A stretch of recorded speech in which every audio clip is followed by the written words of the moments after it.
The tranquil waters of Lake Bodom, nestled just a short distance from the bustling heart of Helsinki, Finland, have long offered a sanctuary of natural beauty. But beneath the surface of this idyllic setting lies the shadow of a nightmare that has haunted a nation for more than 6 decades.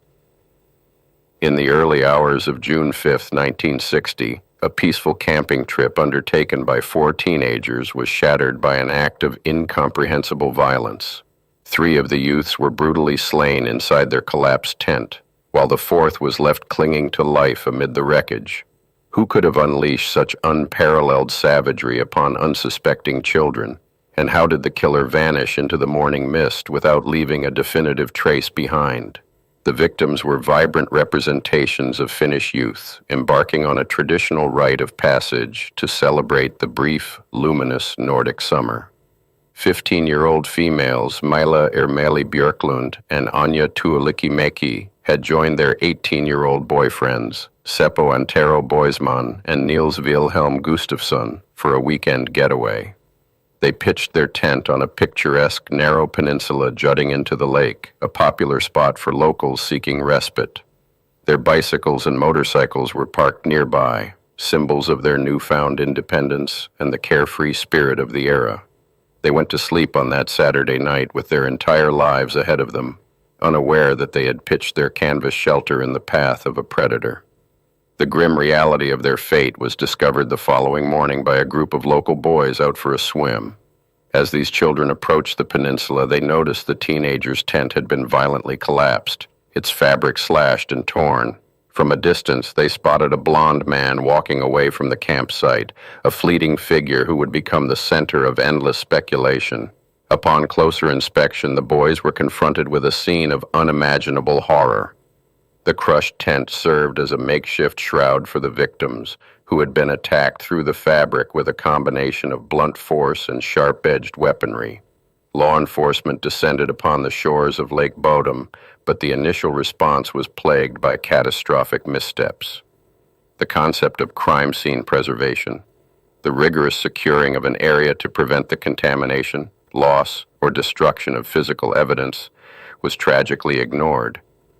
Curious onlookers, reporters, and even off-duty police officers trampled the muddy ground, obliterating any potential footprints or subtle clues the killer might have left behind.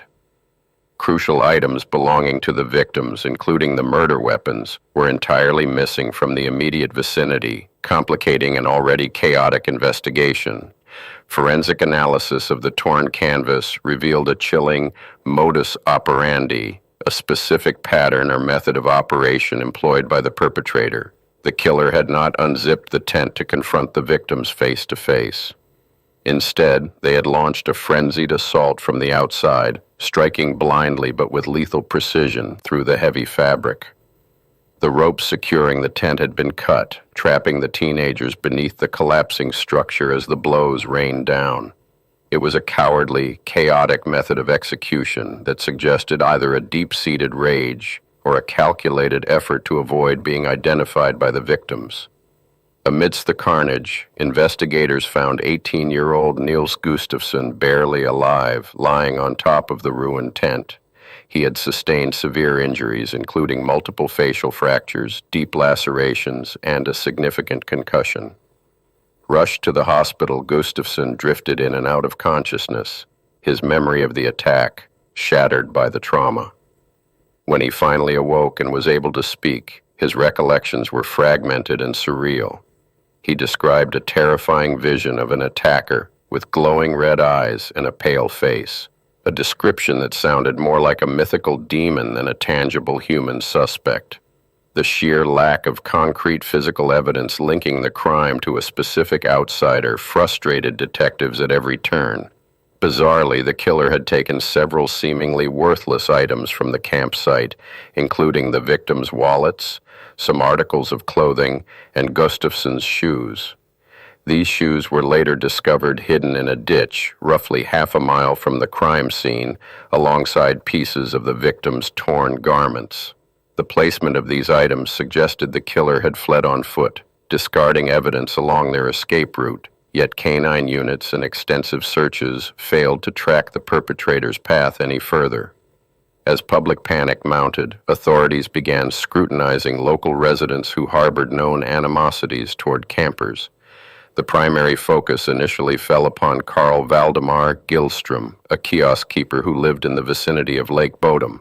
Gillstrom was notorious in the community for his volatile temper and his intense hatred of those who pitched tents near his property. Witnesses reported that he had previously cut tent ropes and thrown rocks at unsuspecting visitors, establishing a clear pattern of aggressive territorial behavior. Despite his suspicious history, Gillstrom possessed an alibi for the night of the murders. His wife swore to investigating detectives that he had been asleep in their bed throughout the entire night, effectively shielding him from formal charges. However, this alibi was shrouded in doubt.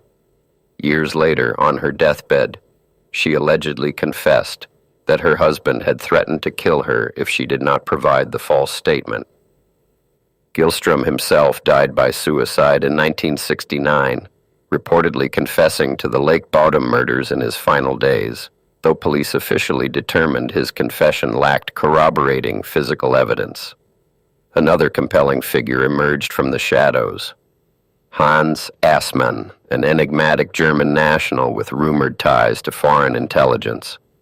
On the morning of June 6th, the day after the bodies were discovered, Assmann arrived at a surgical hospital in Helsinki acting erratically. His fingernails were black with dirt, and his clothing was covered in red stains that closely resembled blood. Hospital staff found his behavior deeply unsettling, noting that he feigned unconsciousness and became aggressive when questioned about his condition or his whereabouts during the weekend. Despite the highly suspicious circumstances surrounding Assmann's hospital visit, the official police investigation quickly cleared him of involvement. Detectives claimed that Assmann had a solid alibi for the time of the murders, though the details of this alibi were never fully disclosed to the public, fueling decades of speculation. The red stains on his clothing were never formally tested for the victim's DNA, a glaring oversight by modern standards. Assmann remained a tantalizing, unresolved thread in the tapestry of the Lake Bodom mystery until his death. The failure to apprehend a killer cast a long, suffocating shadow over the nation of Finland. The Lake Bodom tragedy represented a profound loss of national innocence, shattering the illusion of safety that had characterized the post-war era. Parents became fearful of allowing their children to explore the wilderness, and the once popular campsite was largely abandoned, transforming into a solemn site of mourning.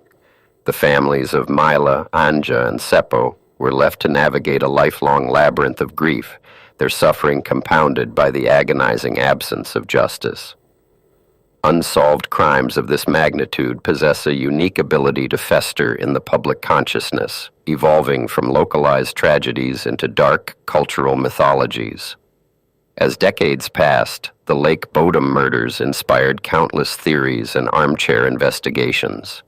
The story became a cautionary tale whispered around campfires, the phantom killer, a boogeyman haunting the Finnish collective memory.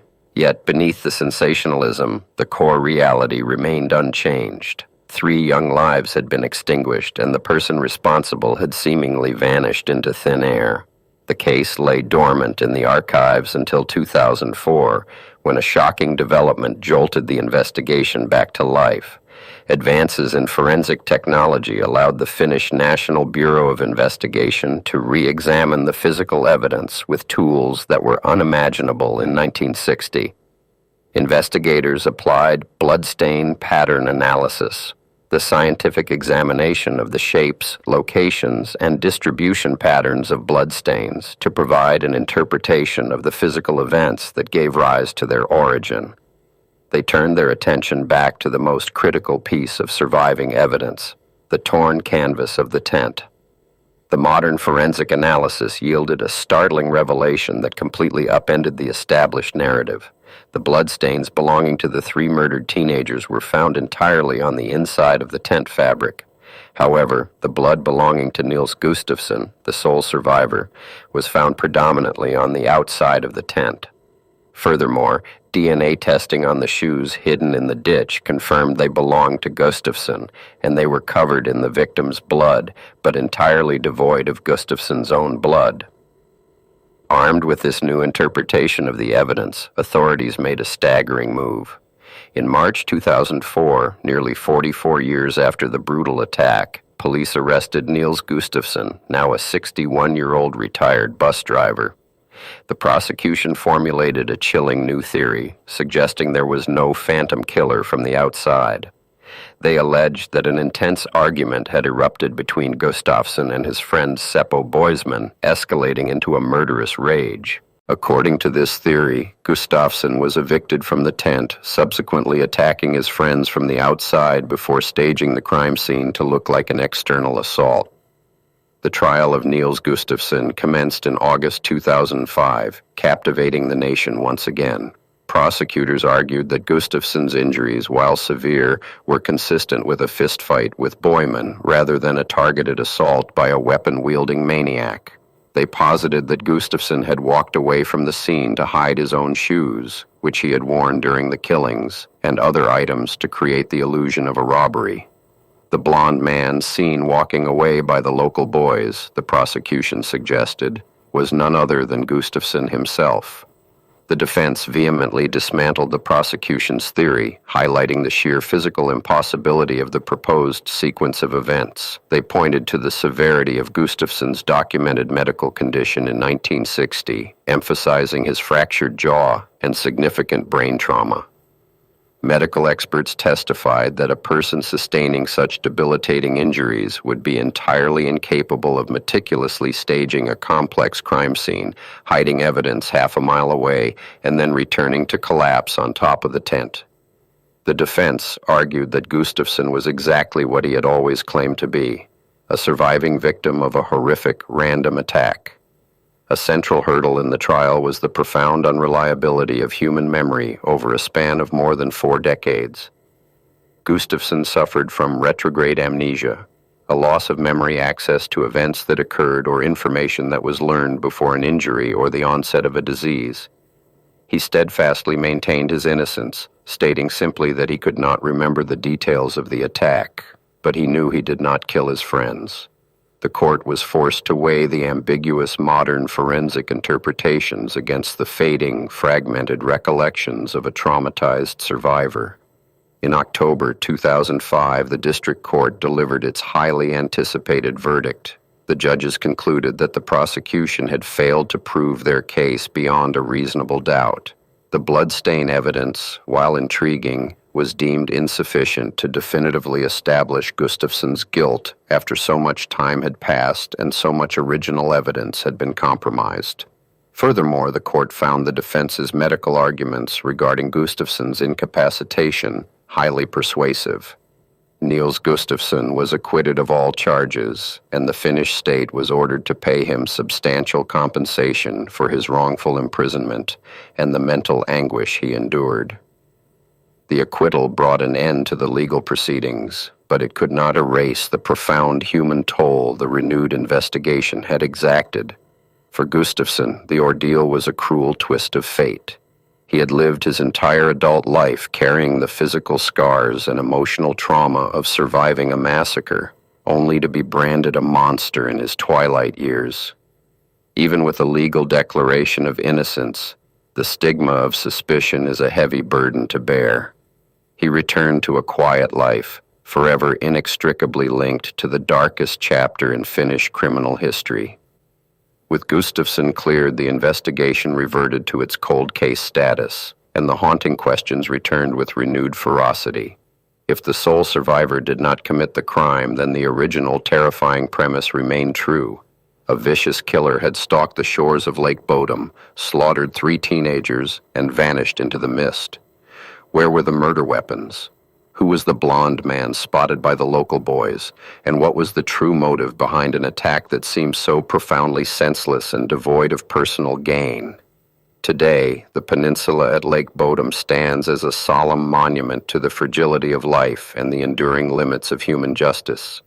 The surrounding forest has grown thicker, and the waters remain as placid as they were in the summer of 1960, offering a stark, chilling contrast to the violence that once soaked the soil. Visitors still come to the lake, drawn by its natural beauty, but the site of the murders is forever marked by an invisible boundary of sorrow. It is a place where history holds its breath, guarding secrets that time seems determined to keep. The Lake Bodom tragedy exemplifies the agonizing reality of historical cold cases.